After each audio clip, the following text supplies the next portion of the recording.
Oh my gosh, Apple Vision Pro is so amazing. I should review this product. I haven't uploaded in almost a month. Just kidding, I don't actually have Apple Vision Pro, but this kind of looks like Apple Vision Pro, right? Just a pair of ski goggles. We must go back to the future. Today is not an Apple Vision Pro review. I do not have $3,500. You're crazy. But what today is a review of is the iPhone 12, which is crazy that it's 4 years old. What? I remember watching like everything Apple Pro's YouTube videos on the iPhone 12 during COVID. Like they'd come out like weekly and I'd be like, oh my gosh, the flat design, it is so amazing.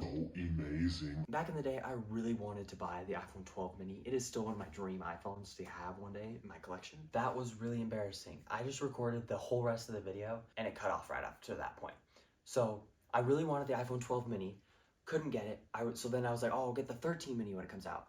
But then by the time the 13 was coming out, I wanted the Pro, and I didn't have enough money for any of them, so I kept saving up money for the next whole summer, and I finally got the 14 Pro. That's why I never got a 12 or a 13 mini, as much as I really wanted it.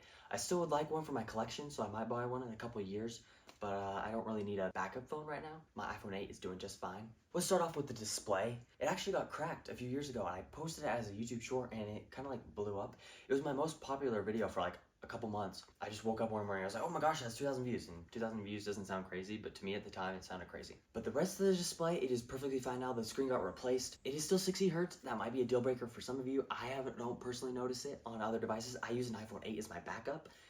When I switch between my iPhone 14 Pro and my iPhone 8, I do not notice that the iPhone 8 feels laggier or slower. I'm kind of weird like that. It's also 6.1 inches. That's been every, basically, iPhone since the iPhone 10R. 10R, 11, 12 and 12 Pro, 13 and 13 Pro, 14 and 14 Pro, and now 15 and 15 Pro.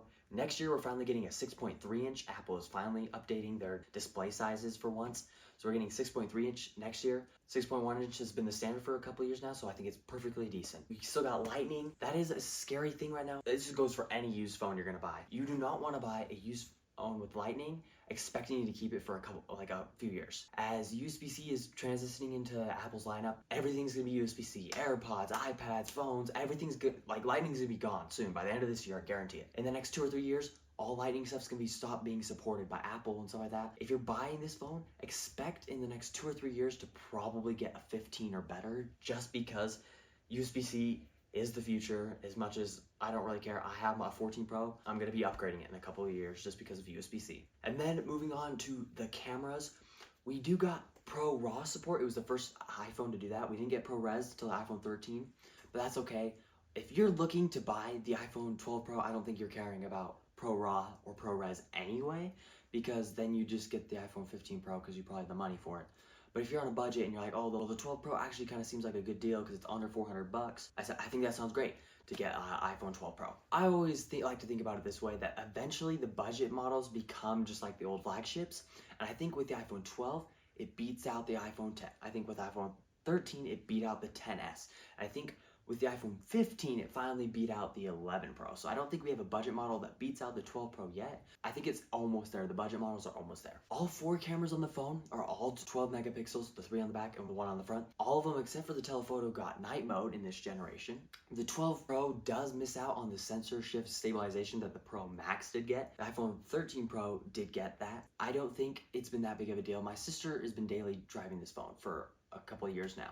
It used to be my stepmom's, now it's my sister's. She's never complained about the videos. She's like the typical teenage sister. She's like doing the TikToks, doing this, whatever. And she loves the phone for that very reason, except for the battery life, which is 86%. When it's full battery life, it's pretty fine. People were saying the 12 Pro's battery life was bad to begin with. That's mostly because of 5G and some other things. But when the battery health is degraded, it kind of does suck. So you want to make sure it has a good battery. It's 86% and she's complaining at 86%. And she always has it on low power mode. So the battery might be a little iffy. Back to the cameras though. The LiDAR, on the other hand, hasn't been really used much. I feel like they talked about it a bit with the iPhone 12, but then they haven't used it for a couple years. Everyone thought originally a rumor was going around that the LiDAR was going to be for cinematic video, and that didn't even come out until iPhone 13 for whatever reason. So LiDAR has been really under the radar and no one's really cared about it. Once they bring it to the budget models, that's when it's going to be a bigger deal, I think, because then Apple thinks that everyone needs this feature. But right now, they don't care about that. Anyway, with that said, I think that is my review here. Thank you guys so much for watching. I'm sorry I haven't posted in the past month. Just my life's been really crazy and busy. I got some exciting things I'm going to be sharing here in the next month or month and a half, and we'll see how that goes. Anyway, please like, comment, share, subscribe, and peace out.